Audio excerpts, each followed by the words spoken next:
The kind of revolution that the world needs is a Christian revolution. If you want a miracle, you've got to expect it to happen. You are the recipients of God's grace and God's blessings, and you rejoice in that reality.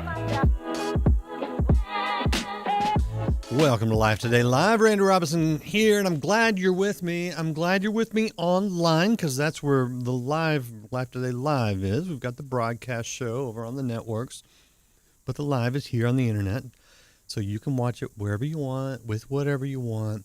The internet's great for that. What it's not real great for are conversations, I have noticed, at least in my experience. It tends to be real hard to have meaningful dialogue, especially with strangers, especially on certain topics. You know how it is. In fact, if you just watch the internet, you think, man, can anybody have a real conversation anymore? And I think it's a fair question. And you know what? I think as normal people, but especially as Christians, we should be good at having good, healthy conversations. Well, today we're going to talk about 6 conversations that you should be good at, you could be good at, and it would help you connect with people, not just divide, which is the division in today's society. Yeah, you know how it is. The name of the book we're talking around is The 6 Conversations. So if you want to follow up with this, that book by Heather Holleman is available right now.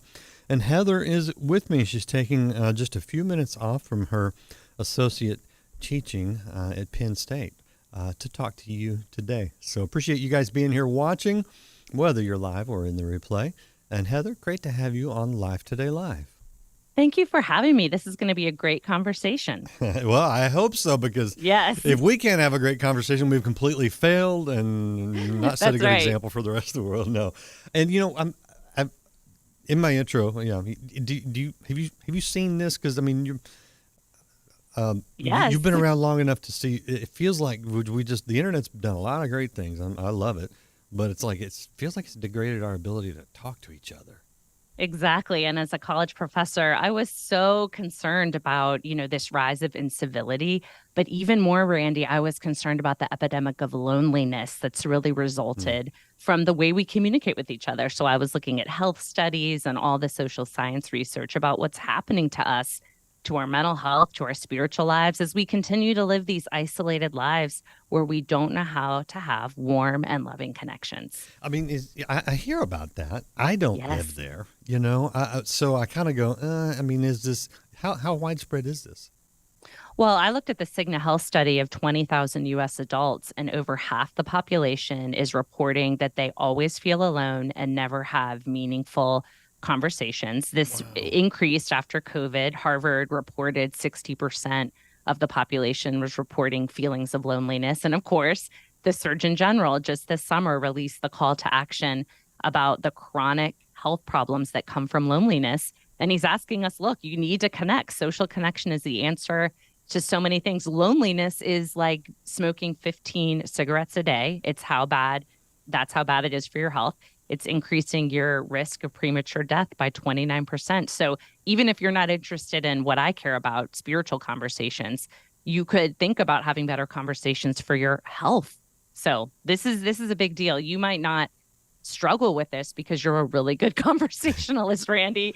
I already feel connected to you. You're really good at this, but a lot of people are deficient, especially young people, Generation Z, the college students I teach. They're really wanting to reclaim the art of loving connection.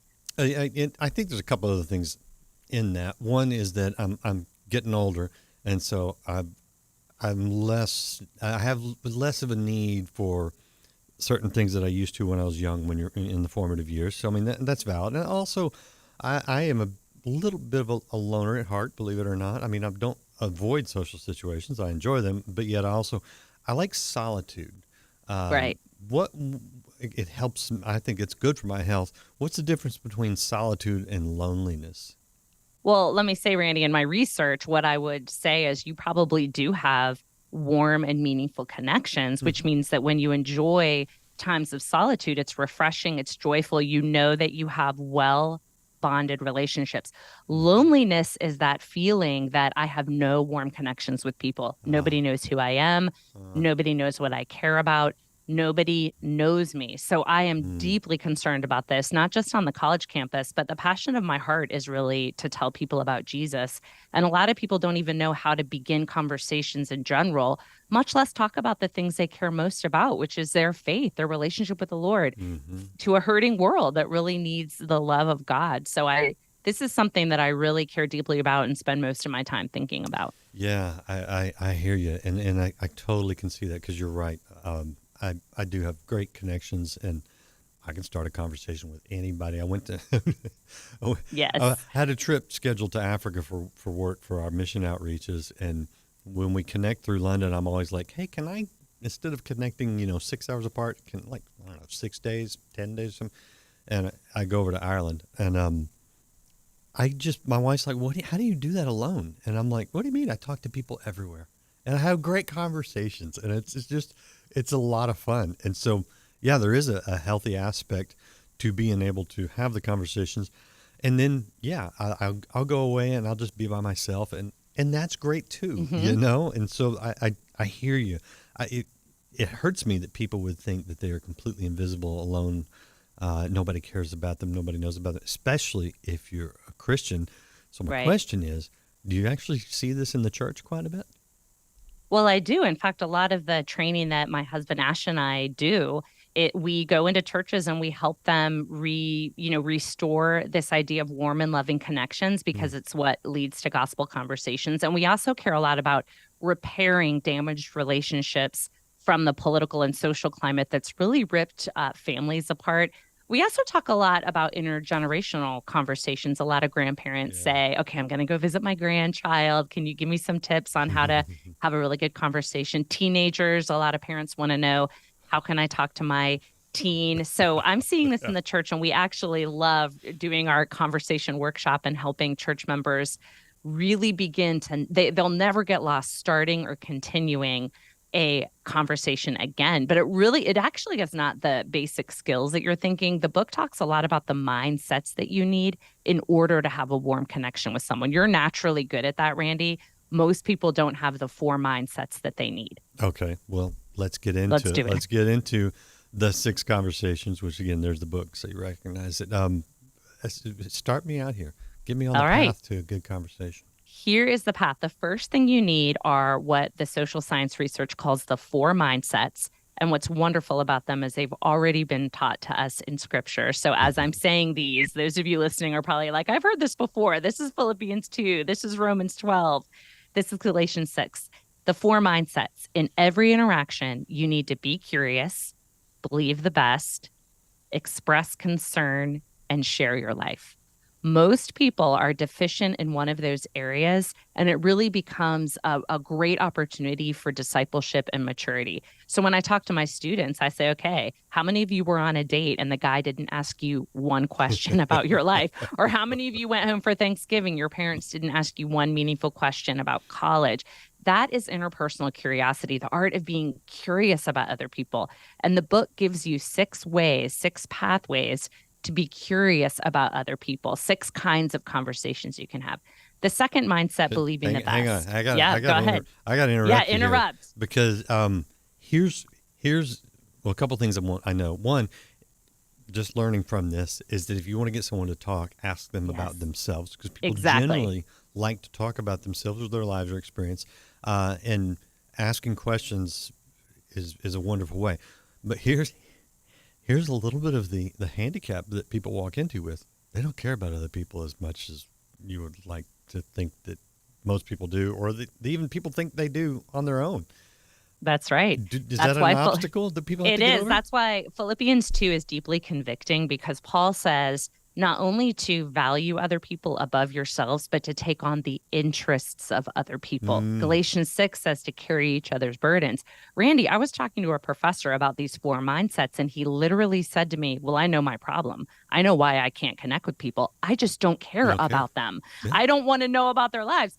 But when I read even Romans 12 about, really blessing other people, outdo one another and showing honor, I thought to myself, I am not living this way. I'm becoming more self-involved, more self-obsessed. So it really became an area of Christian maturity to me to ask good questions, to honor other people, and to discover what Paul says, take on the interest of other people. So once you're curious about other people, you'll be amazed at what happens. And those of you who still aren't convinced, the research is clear. Curious people are happier. They're more creative. They're healthier. Their marriages are stronger. They call it the secret sauce of relationships, being curious. That's interesting. And it is something you can learn. It is. There's 6 ways in this book. You'll never get lost again. I give you 6 ways to be curious about other people, which I can tell you now if you'd like to know. Those of you who are like, don't wait, tell me the 6 Well, at pathways. least give me 1 or 2. Well, the 6 ways to be curious about other people. Most people ask questions in the emotional category, and there are 6 dimensions of what it means to be human. You're social, physical, emotional, cognitive, meaning you're thinking things, volitional, and spiritual. Most people would say, like, if I met you, Randy, I'd say, how are you? Well, first of all, that's a weak existential verb. Nobody answers that question.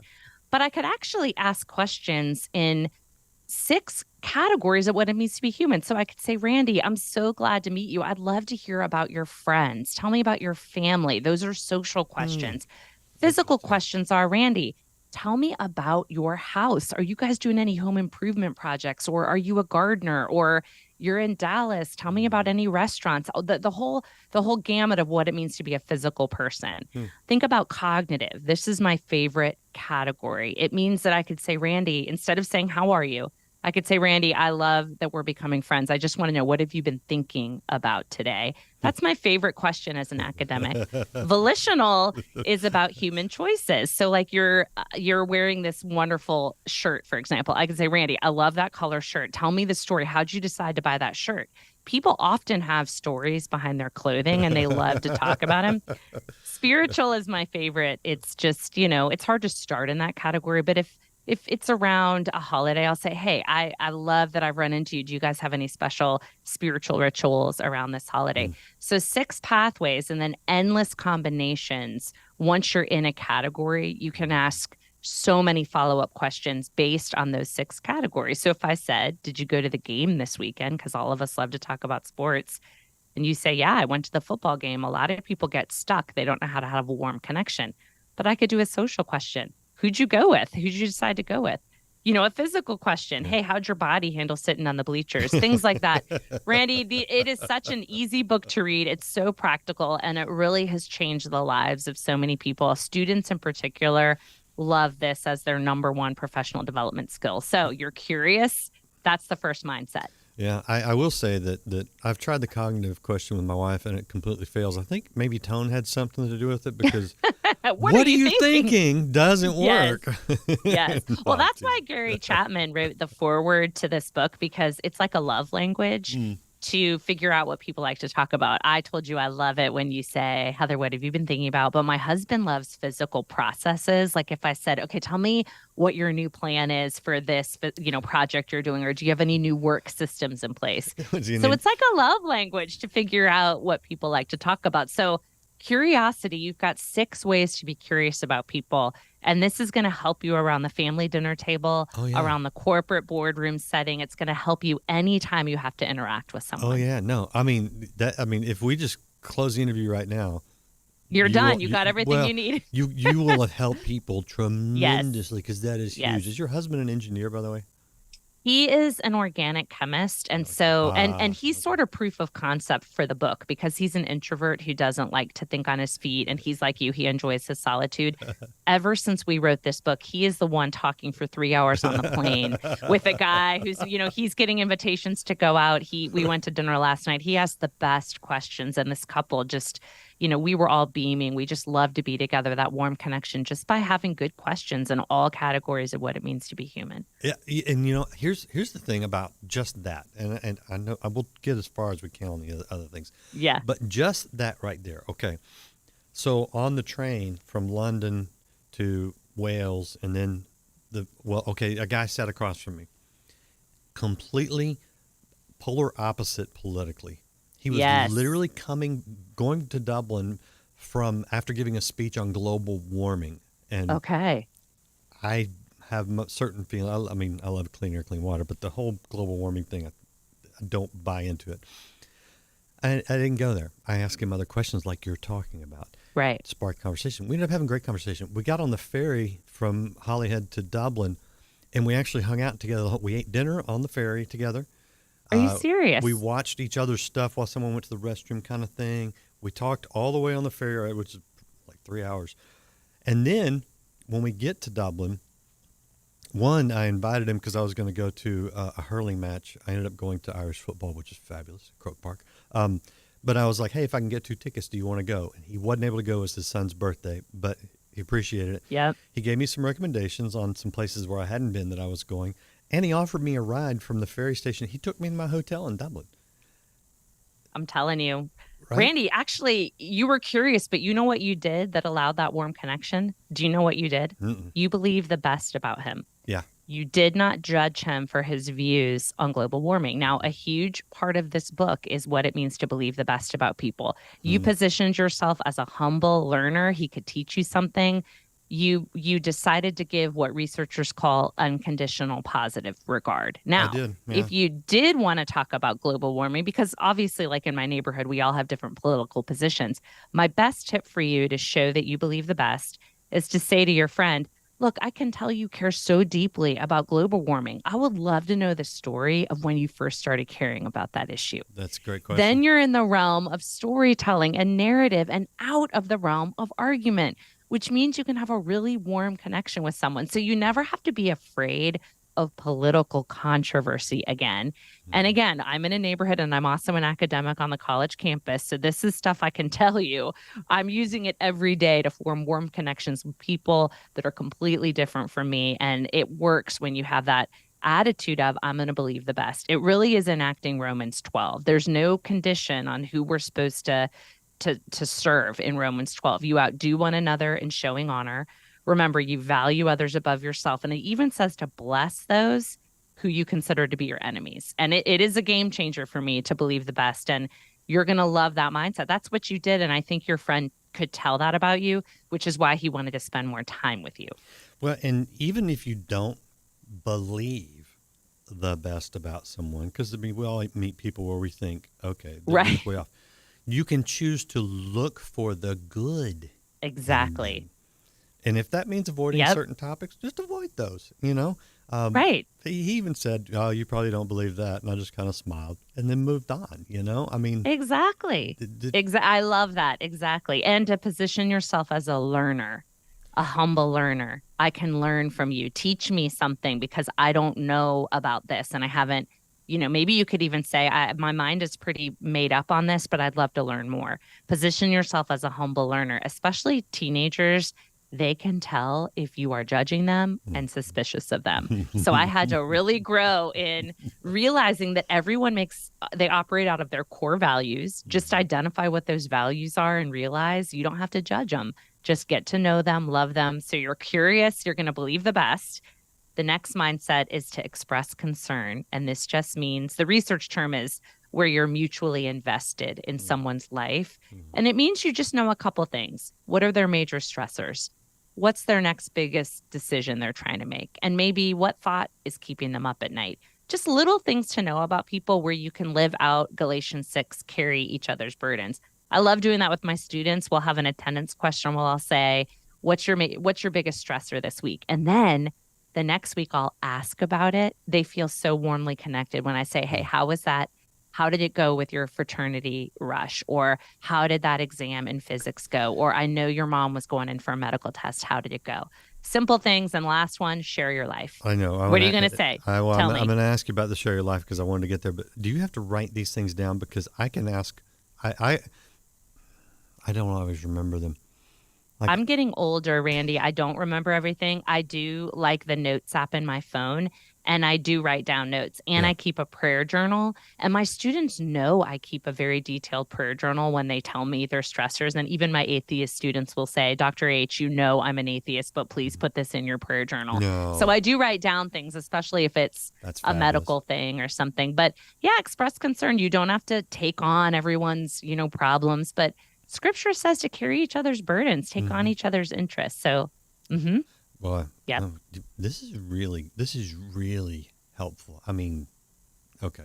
Let's hit Well, the it's last one. yes, the last one is share your life because Randy, you know this. You can be curious, believe the best, and express concern. But if you don't share your life, that's not a conversation, that's an interview, right? So for us to have a warm connection, you would need to share your life with me and I would need to share my life with you. But it's not hard. It's just being self-aware enough. So if I were to say, well, Randy, what about you? Like, do you have any big decisions coming up or stressors? But then when you say, what about you, Heather, what's going on? I need to be self-aware enough where I'm able to say, yeah, this is something that's going on with me, but it doesn't have to be negative. I could share something I'm celebrating.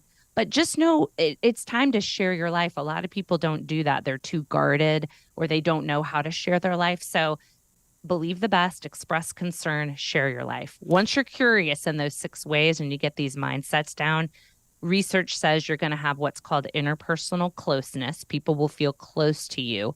You're helping your mental and physical and spiritual health just by enacting those mindsets. And then you can launch in to the 6 conversation pathways. I have one question on that because all Yes. of us know someone who will wear you out talking about themselves all the time, or That's everything's about them. And it's usually about their problems. And that is Right. exhausting. So how do we share our lives without sounding conceited, self-absorbed, complaining if they are difficult things? Because there's surely, I mean, you don't want to go to that extreme. There's the That's right. hiding yourself, never opening up, Right. and then there's the just beating people down with me. Well, one thing is I talk in the book about, being aware of conversational turn taking. I encourage people who talk too much to maybe practice setting a timer for 2 minutes.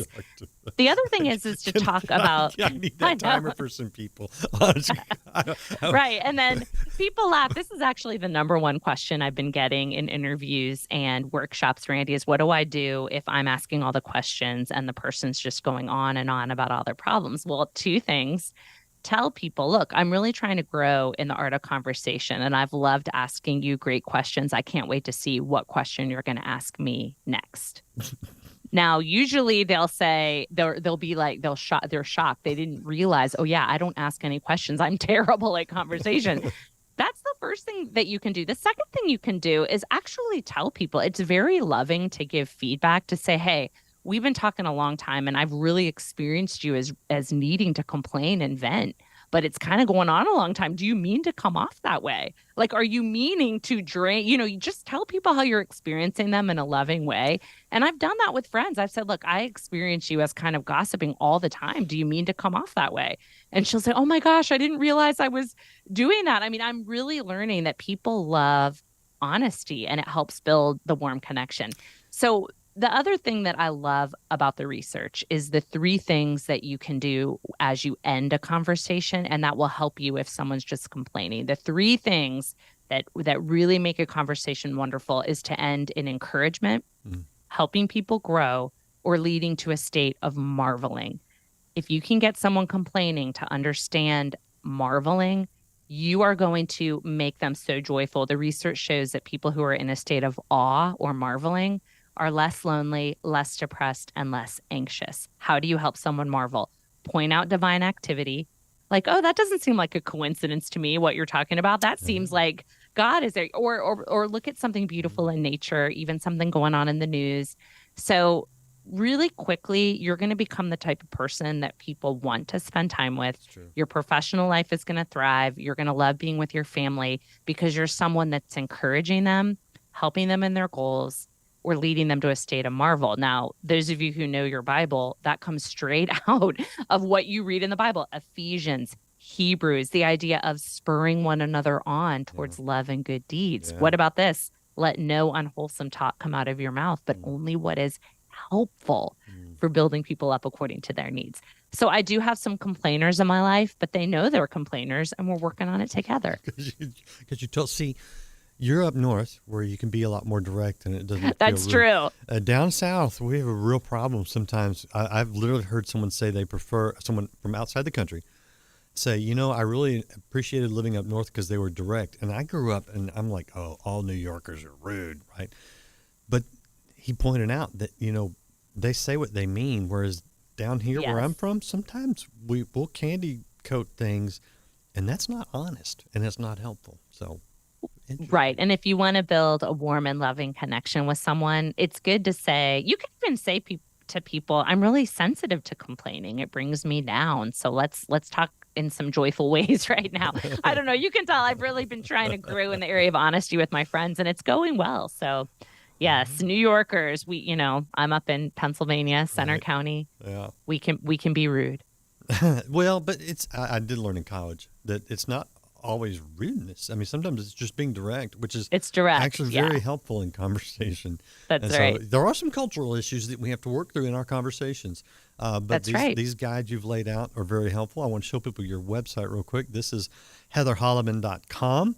If you want to follow up with her. And, of course, the book is available now. It's called The 6 Conversations. And, wow, I mean, I know this interview was very helpful for a lot of you, but some of you need to pick up the book as a reminder and also for the depth to go into it, because seriously, this is a big deal, especially as people get worse at it in culture. You can be good at it and you will enjoy relationships a lot more than you do now. So anything you want to add? Thank you so much for taking the time. No, I think you said it all. This is a very easy book. It's well researched, but it's not academic. High schoolers love it.